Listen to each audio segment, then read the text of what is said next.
Hey everybody. Now I wouldn't normally do this, okay? Normally I'm going to be standing up, I'm going to be in front of a board or something like that, or as you guys have seen before, I could be in my kitchen. But today it's going to be a shorter video as we cover something from Chapter 2. Okay, we didn't get to go to Chapter 2 yet. And as you can see, this is my office, this is my desk, the chair that I got from my wife when she didn't feel like using it anymore. And as you can see behind me are nothing but pictures of the monster. She turns 5 in a couple weeks.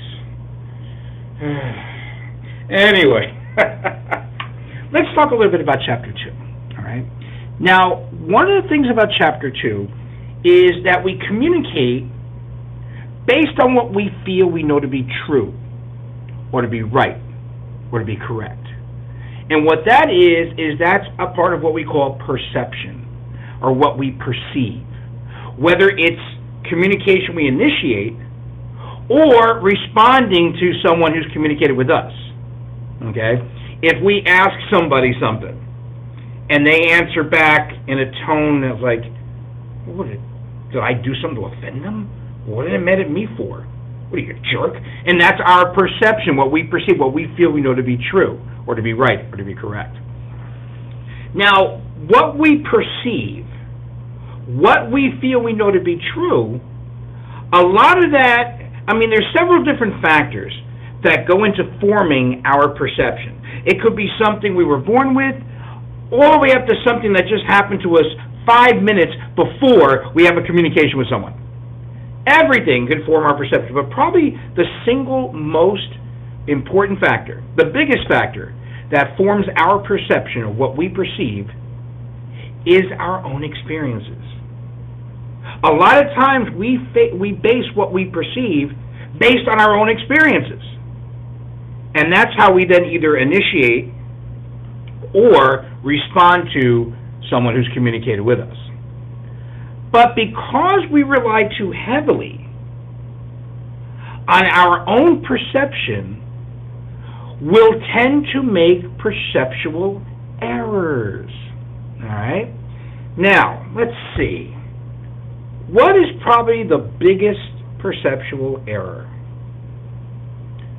Is we go ahead and generalize about people. Whether it's what they look like, or how tall they are, or anything about them. And we'll generalize without regard to unique individual characteristics. What did I just give you the definition for? That's right. I just gave you the definition to stereotyping.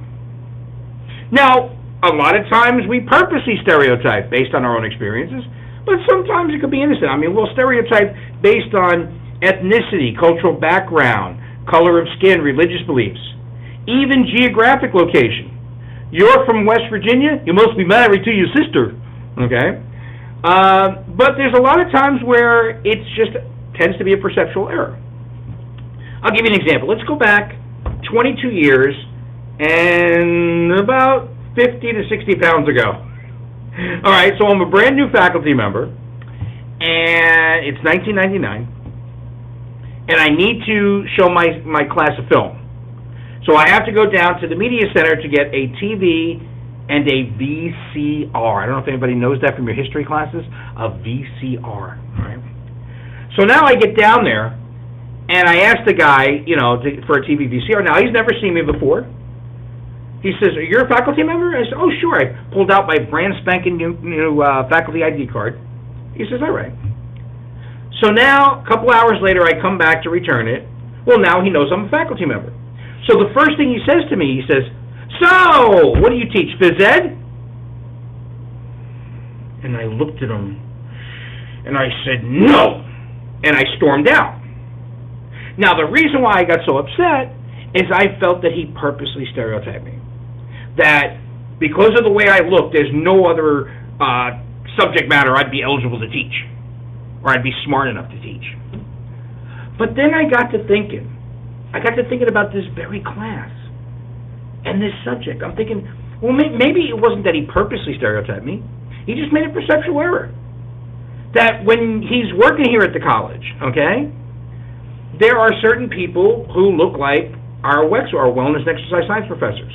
Okay? These are guys who, like, at 59, 60 years old, will go out and run 5 miles for lunch. And then there are our chemistry professors, who look like chemistry professors.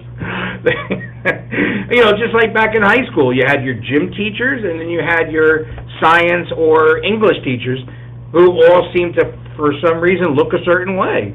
Not all of them, but I could see where this guy, just by seeing me, the way I looked, the way I was built at that time, maybe he made a perceptual error. So I wanted to go down to apologize to him, but he got fired 2 weeks for something else. So anyway, so now that leads to your exercise. So go ahead and read it, and make sure I get it by Sunday night, 11 p.m. I'll give you till 11 p.m. This way you can go out and do what you want to do this weekend, but you come home, settle down, watch the video, do your assignment, email it to me, and get credit for it this time. All right, you guys, have a good one, and we'll see you in class on Wednesday.